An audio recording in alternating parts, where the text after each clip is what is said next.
Alright, what is up guys? Welcome back to another Path of Exile 2 video here. Today we are going to be taking a look at my Druid build based around Fury of the King.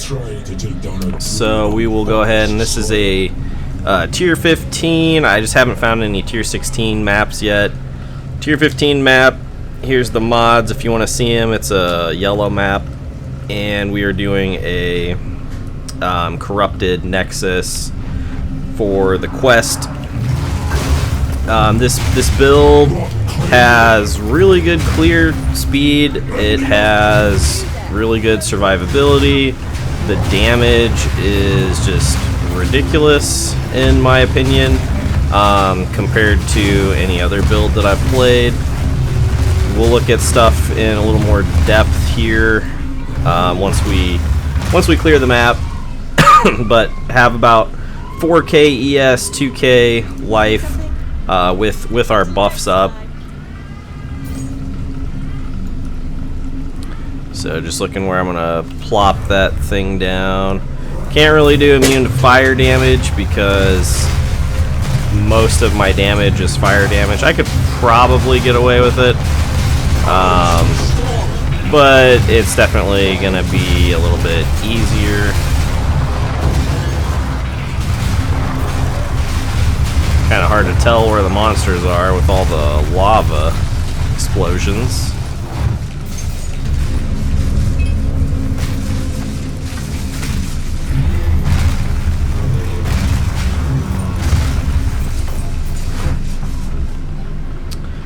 Alright, let's go back over here.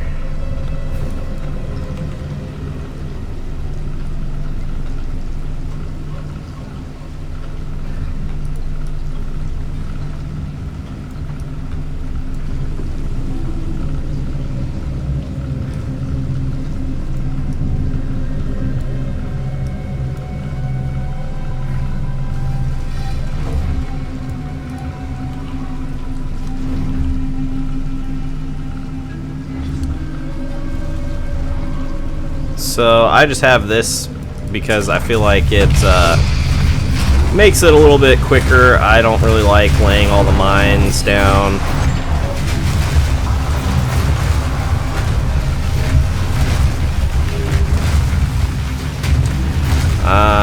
Looks like we got everything.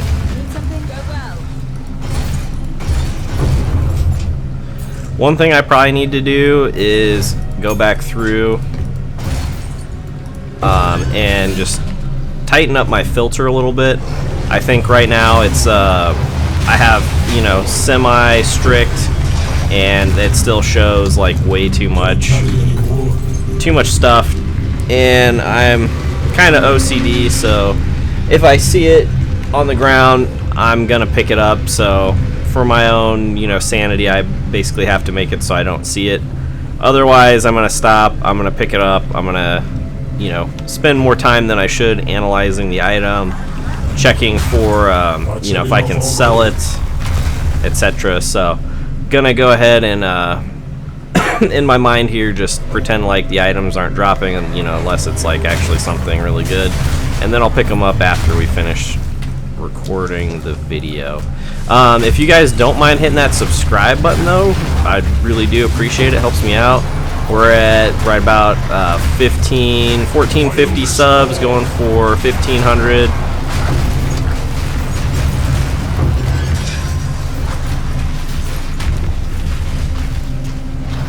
But you can see that, you know, the build really is one of the stronger, if not the strongest, I have played in PoE 2 so far. It's actually kind of crazy in my opinion, because this is nowhere even near like the amount of total damage that this build could do. Once you know, if you really wanted to invest and get some of those expensive lineage support gems like Zoph's Pyre, that's gonna basically be like 40% more damage, which is just kind of insane when you stop and think about it.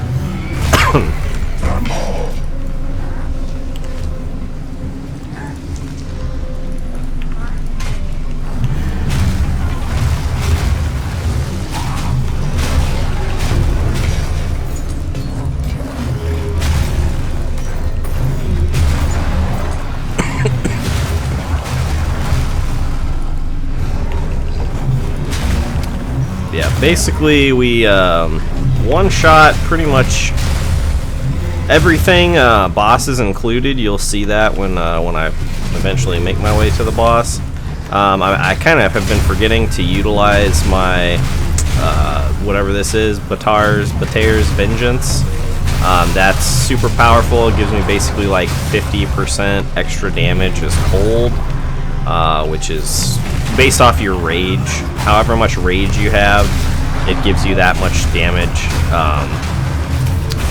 as like extra damage.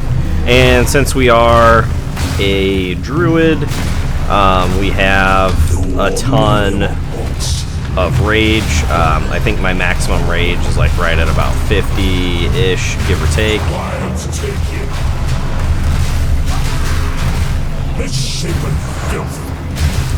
yeah, having such a large like hybrid health pool is, you know, way more tanky. I also have a pretty decent amount of armor as well. And then, you know, a fair amount of armor applies to elemental damage, but when you combine that with the passive of one of the ascendancy passives, where you get, you know, less damage taken from elemental, it's really like elemental damage is not a concern to me at all. I'm not even going to use my curse setup. I could curse him and make him have like negative,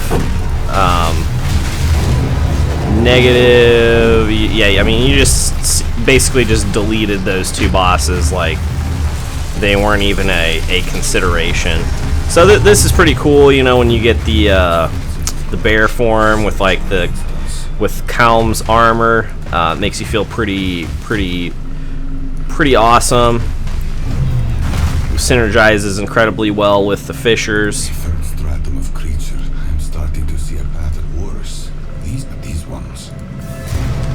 So let's go ahead and get our extra points here for our Atlas skill tree, and then let me go ahead and break down the build for you. So we are a shaman, currently level 90. Here's my stats, here's my resists. This isn't the full, you know, like you can see right now I'm at 3323 energy shield, and a minute ago I was at almost 900. That's because of one of our skill gems here. So we've got charge regulation, so it gives us 19% more defenses when we have an endurance charge, and we basically have 100% uptime on endurance charges. So many cool things with this build that just synergize incredibly well. So let's go ahead and start breaking it down. First, let's take a look at the passive tree just real quickly, and how that, you know, how that translates into such crazy amounts of damage, along with very good survivability. So most of that comes from this Crown of Eyes. So if you look here, increases and reductions to spell damage also apply to attacks. So that is just kind of insane when you think about how much spell damage we get. There's all these like double nodes, so we're like double dipping in these nodes here for attack damage. These nodes here, and then up here, every rage also grants 2% increased spell damage, so that translates to roughly 130% increased damage to attacks, just from this one node here and how much rage we have. So very strong, very strong. And then on top of that, rage is giving us, you know, 65% more damage, as well as, I don't know if this multiplies with it, but this creates your rage, gives you more spell damage as well. So I don't know if that also applies to your attacks based off of how that works with the Crown of Eyes. Then we have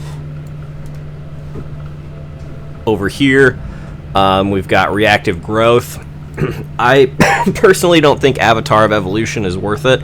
I think that would really only be useful if that was like what you were using to basically cover your physical damage, which I do not need it to cover physical damage, so I'm using this for the elemental damage, because these are permanent, and already 10% less elemental damage is kind of insane. It's like if you have 75% max resist, 10% less elemental damage taken is essentially plus 2.5% max resist. And then when you get the adaptations, that's a total of 40% less damage taken, which would be the equivalent of around 10 or 12% extra max resist. So with 3 fire adaptations, I would be taking around like 10 to 12% of that actual damage, which is just like I said, elemental damage is of no concern to this build really at all.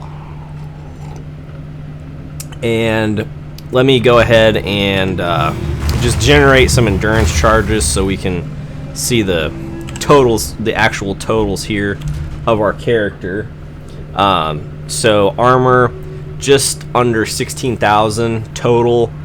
You can see the amounts applied to elemental damage, so you factor that in along with the adaptations and your resists. It's absolutely insane. So like a map with 30% extra fire damage, monsters with damage is an extra 30% of whatever element, don't even bat an eye at it. It is not an issue at all. It's basically less of a concern to me than really any of the other mods. Minus max resist mods on maps are even less of a problem, because the less total resists you have, the more damage that this is actually going to reduce. So really you have no problem with elemental damage, period. Like I said, not an issue. And then over here, Wisdom of the Magi, this was the 4th one that I picked up, and it could be good potentially when you're leveling, because you get all these plus you get plus 10 max life and mana, and that's a flat boost. So using that leveling could be good. I haven't put anything in this yet, so we'll look at the rest of the gear here real quick. I still need to corrupt this. I would like to get a second socket on it.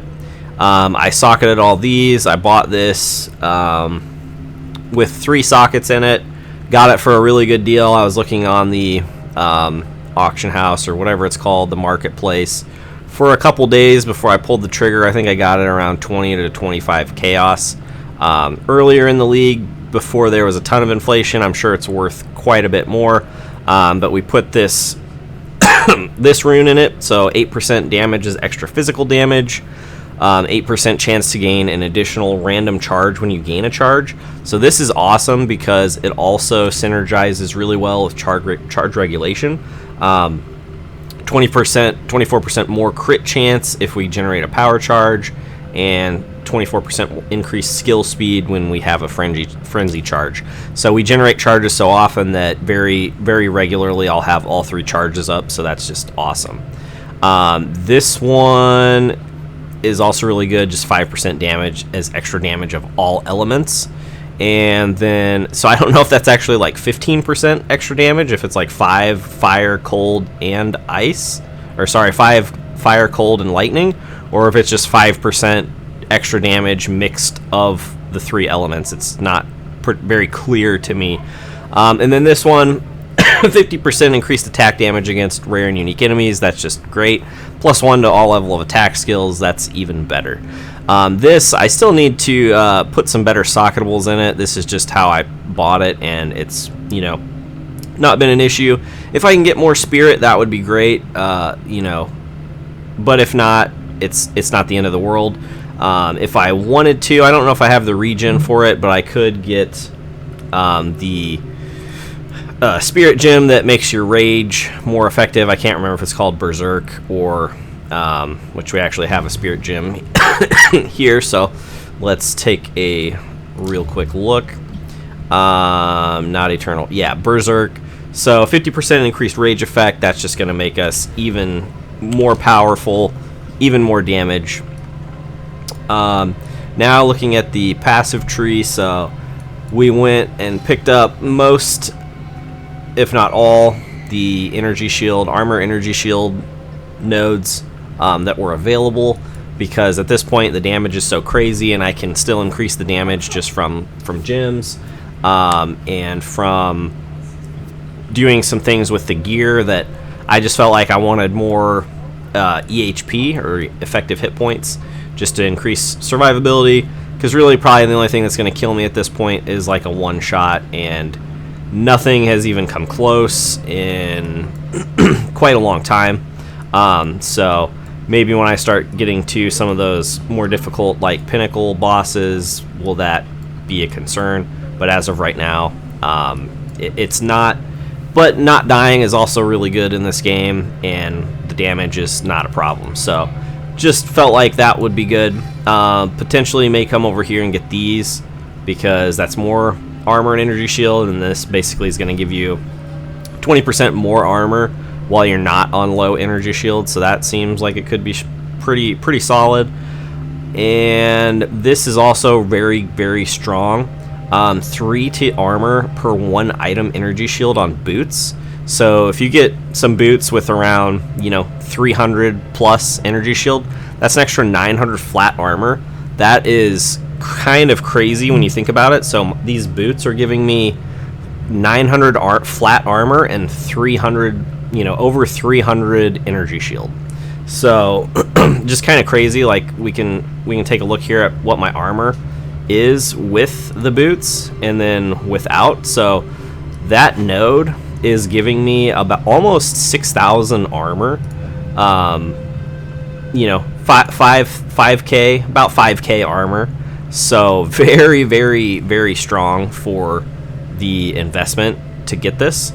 Synergizes incredibly well. It gives me a ton of ES, so 2558 to 3954. So this node and a decent pair of like energy shield boots is going to give you around 1400, 1500 energy shield and about 5k armor. Not bad at all, in my opinion. Spirit, so as you can see, we've got the talisman scepter combo, really strong right here. Does take like a decent amount of spirit to be able to fully like utilize the setup.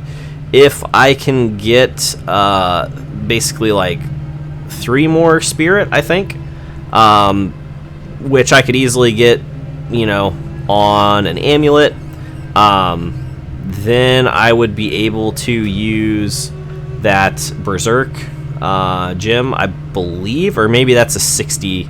That might be a 60 spirit costing gem. No, well, so it costs 30, but the drawback to this node is the not very clear language. It says 50% less reservation efficiency. Apparently that means doubles how much spirit it takes. I thought it was gonna take like 45, not 30, but it actually takes 60. So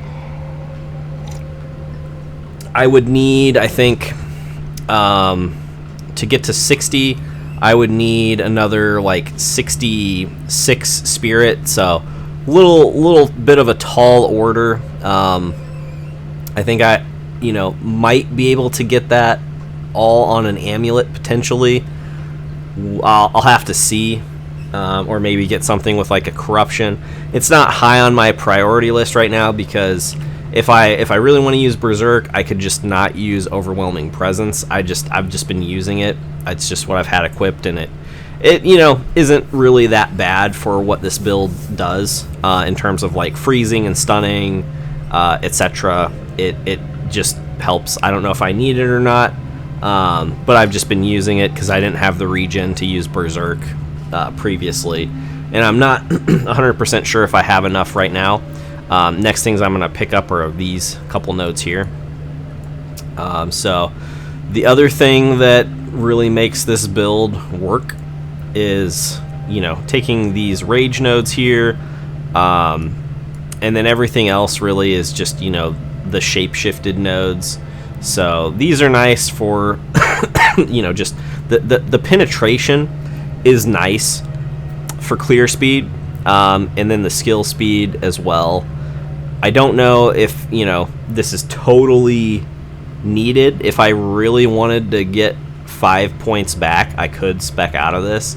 I also picked up this just because this is a bit of a slower weapon, and if I am surrounded, it's going to give me a ton of extra attack speed, plus the 10 dex is, you know, I think that this is very worth the basically 2 points that I had to spend to get it.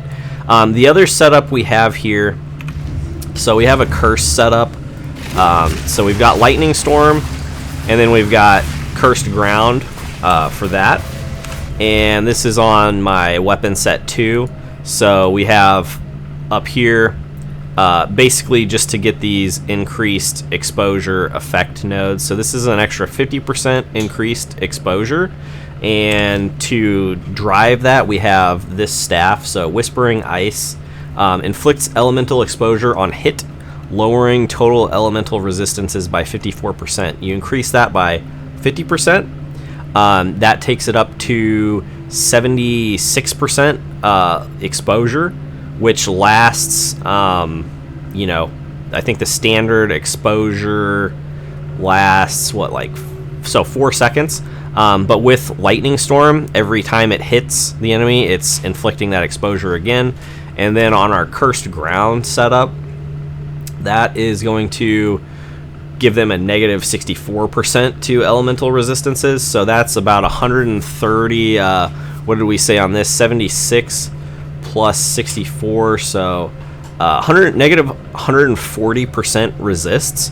So that can take their resistances into the negative, which, you know, depending on what their total resistances is, or are, is a massive damage multiplier, you know, anywhere from potentially 100%, you know, more damage, you know, multiplier to, you know, it's probably like, let's say they have 75% resists, that is still a 65% more damage multiplier, which is just crazy high damage. So cursing the boss, like, usually when I walk into the fight, while they're doing their little, you know, animation, we just pop those, and then we pop our Walking Calamity and our Ancestral Cry, which we can use through Furious or Ferocious Roar.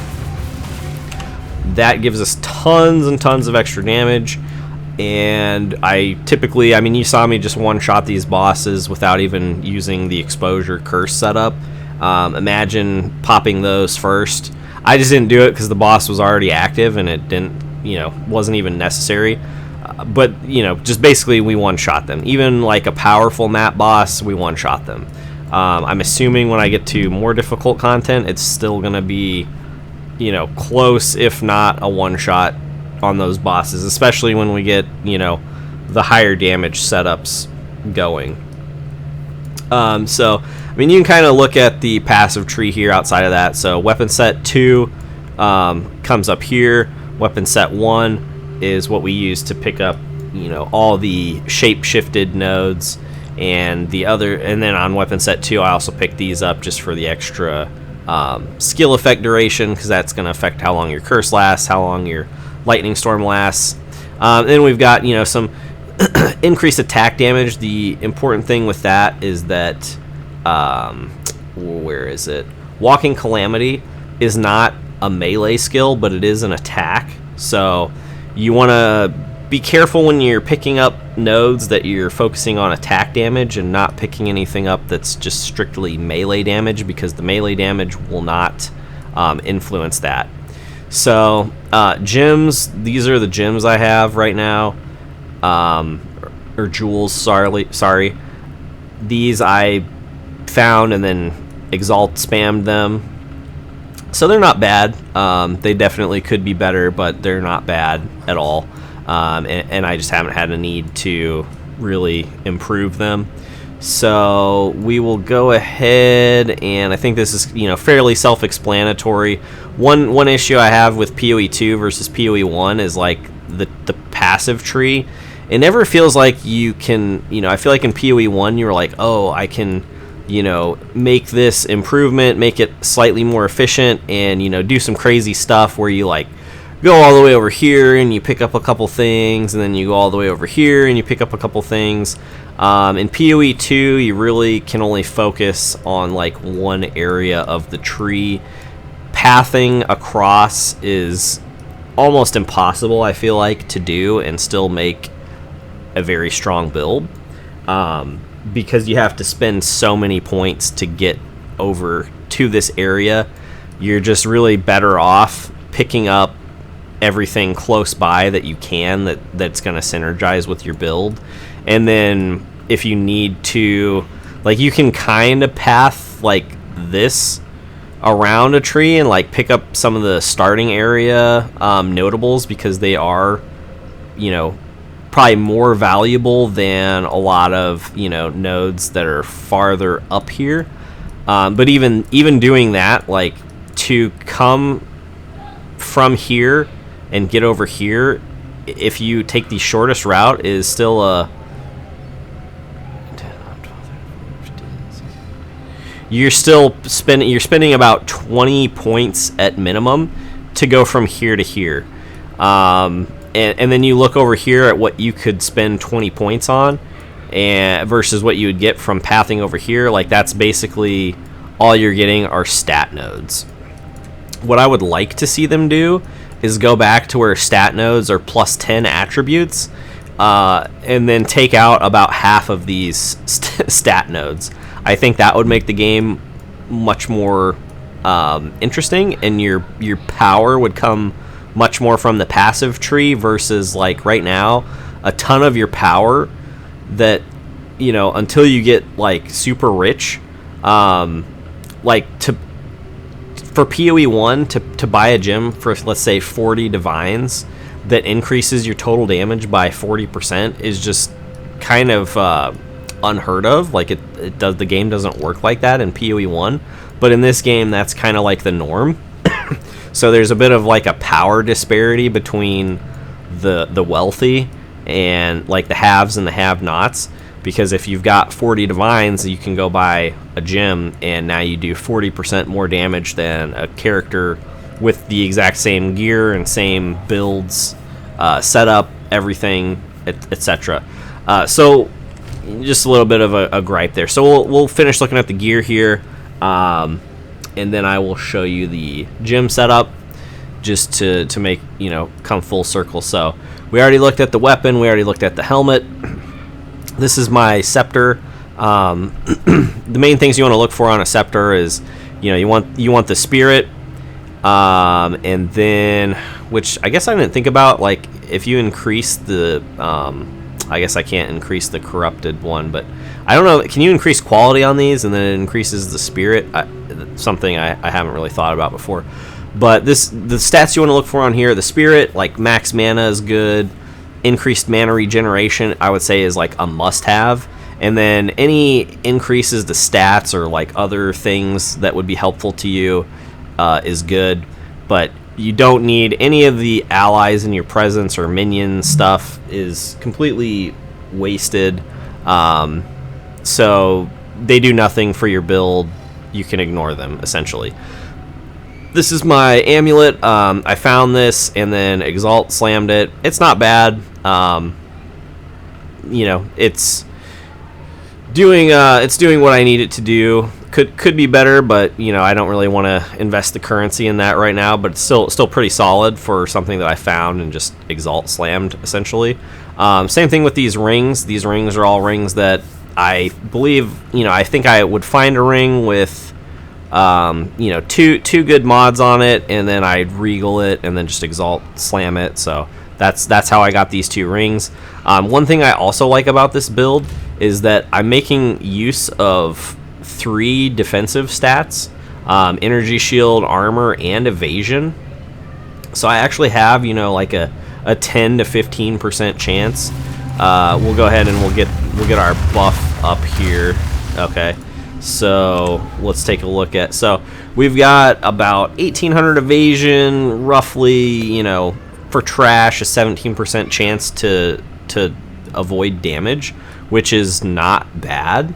You know, when you think about how much armor and energy shield I have as well, that I'm dodging about 1 in 5, 1 in 6 attacks on top of that. So just that's, you know, kind of neat because of how it worked out with, you know, this armor piece has all 3 pieces of defensive stats, and then we've got 11% increased global defenses per socket filled, so that's 40% increased global defenses. So that affects your armor, your evasion, and your energy shield. So just, I like it when things, you know, synergize and kind of fall in place like that. It just makes me happy. It tickles my ARPG fancy. These gloves, I've had these gloves for a long time. Really just have them still because of the plus to the stats. And I haven't really decided yet what I want specifically on my gloves for like in-game stats, so that's another reason why I just haven't upgraded them yet. This belt I also found like while leveling through the campaign. Exalt slammed it. It's, you know, I think your best in slot would be a headhunter, but that's, you know, the best in slot for probably 99% of builds. Kind of wish they would delete that item for that fact, because it's so overpowered because of the mod it gives you, that it's just nothing else. Like, I can't think of any other belt that even can compete with it, really. The nice thing that belt would also do is it would give me like the stats I need to where I think I could just get other modifiers on some of my other gear. So that's another reason why I haven't upgraded the gloves, because I'm like, well, you know, if I get a headhunter, then that'll open up, you know, some affixes on my gloves that I could look for, like more chaos resist, which, you know, I would like to cap it, but right now it's not really an issue. So that's why I'm using this, because that gives me roughly, you know, 43% chaos resist. It's serviceable. Hasn't been an issue. And then we already looked at the boots, but here are the boots as well. I found this while leveling through the campaign. Also found this leveling through the campaign. So 2 really, you know, great gems or charms that I just got really lucky and found them, because I think they're like multiple divines potentially. This one at least was when I found it. I assume this one is also fairly expensive. So that is the gear. We'll just quickly go through the gems now and wrap up this video. So Maul, the main thing with Maul is Bater's Vengeance. So freezing an enemy, basically we just want to stop every 20 seconds and freeze something, which I can do in like 1 hit. I have it set up with Embitter, Close Combat 2, Freeze, Elemental Armament 2, and then Bater's Vengeance. I may try switching this out for like faster attacks, just to get it off a little quicker. I don't know if I need to, or, you know, which is going to be better, so I may play around with that and test it a little bit more. I didn't want to use added cold damage or whatever it's called, because that makes you do 50% less of all other elemental damage types, and I do a ton of fire damage, so I didn't really want to nerf the fire damage just to get a little more cold damage out of it, because I think that's already like a pretty significant amount of cold damage. And then if I did that, I would have to either remove Close Combat 2 or Freeze. So I don't even know if like the total cold damage and frost, like freeze buildup, would surpass like this setup that I have here. And then looking at our main damage dealer, so our main damage dealer is the Molten Crash, which is granted to you by Fury of the King. And what I have set up on that, which I could, you know, I'm thinking about taking off Aftershock 2, because, you know, it's kind of hit or miss. It's like 1 out of 3, you know, 3 repeat. Maybe I could find something better there. But right now I have Elemental Armament 2, and then we have Rage 3. Just, I might be able to remove that now, but I also think it's really good because it gives you 5 Rage on hit, so it helps you stay at max Rage while you're just leaping around. And when you're not at max rage, it's 15% increased attack speed, so it's like double dipping, because I think faster, I don't know if I even have it equipped, but yeah, rapid attacks is 25% increased attack speed, so the trade-off for 10% increased attack speed is I get 5 rage on hit, which I think is probably worth it. Then Aftershock 2, which if I had Zoph's Pyre, this is probably what I would switch it out for, because it's going to be significantly more damage. And then I've got Close Combat 2, just because I try and jump on top of like bosses and rares, and that's 30% more damage for jumping on top of them. And then this is kind of an interesting little setup. I don't know if this is like working as intended. I'm hoping it is, because it's how it functions in the game, and I think it's actually really cool, and it makes scepters much more powerful, like the purity auras much more powerful, because like let's face it, like an extra 30-40% fire resist, probably not as strong as some of the other scepters, but with purity of fire, or lightning or cold or whatever, you can socket these other spirit reservation gems, and it takes no spirit reservation, because purity of fire takes no spirit reservation. So really cool. I think that's awesome. I think that's a cool mechanic, and so again, like, I think it's awesome that it functions that way. Looking at our curse setup, and I also haven't come through, and like all my support gems are either 3 sockets or 2 sockets right now.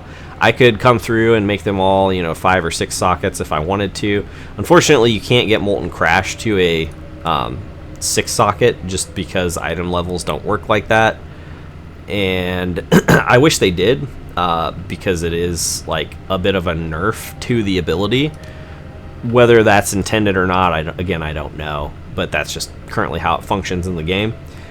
So curse setup, we've got heightened curse, so 25% increased magnitude, so I forgot about that. So like our negative resist setup is even more powerful than I initially told you. The other nice thing is, so like when we switch weapons, it gives us +7 to cold ability, so you can, that is the most you can get. It does increase the amount of curse reduction. This is not a cold spell, so it doesn't do anything for your thunderstorm, unfortunately. And then we've got magnified area, just to give us a bigger area for bosses and whatever to stand in to kill them. And then we've got the cursed ground, so we can have just a big killing floor, essentially. For shockwave totem, I have reinforced totems just to make them not die. And then we've got urgent totems, so we can cast them faster. And then I've got overabundance, so I can have 2 of them, because 2 of them popping off is just more magma, more lava, more damage.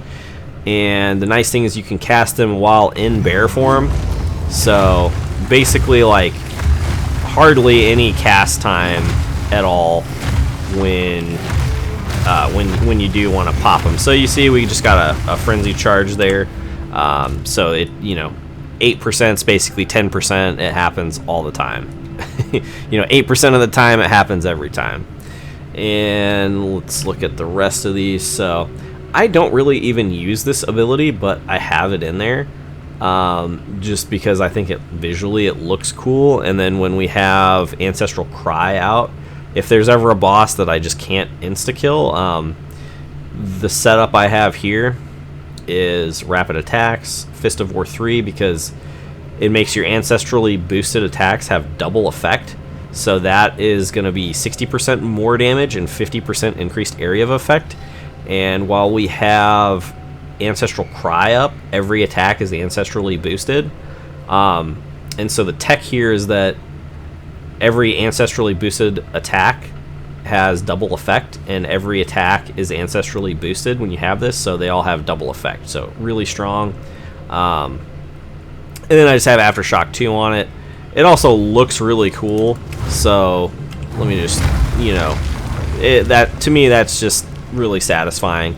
I just haven't really had much opportunity to use it because I kill everything so fast.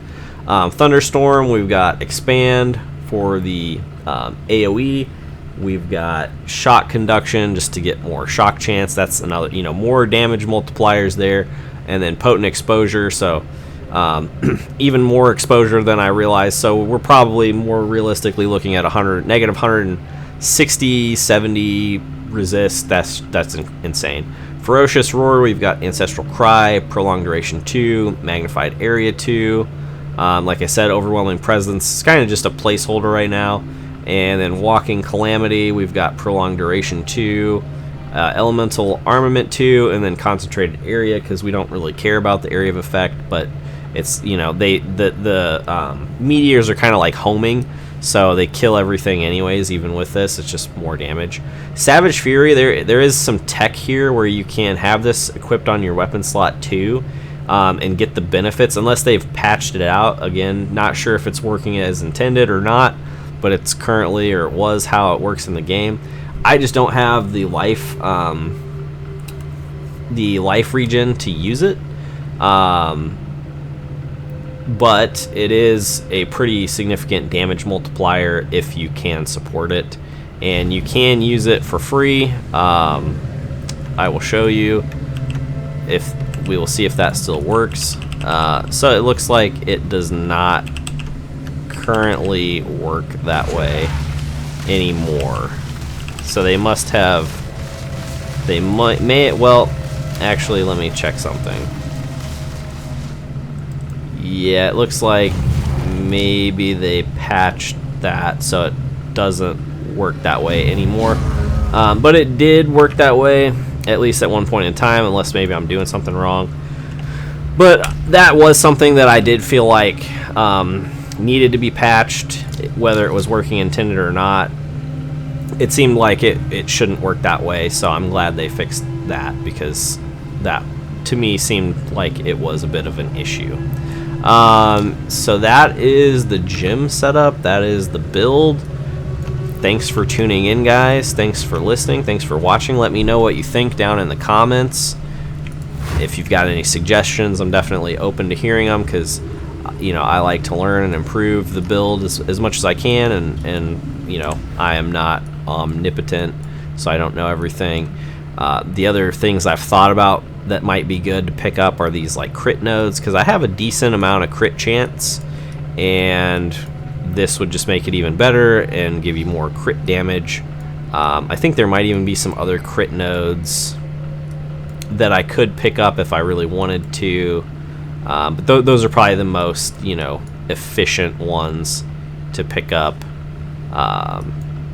that are right next to me. So again, thanks for tuning in, guys. Thanks for listening. Thanks for watching, and remember to give them the D.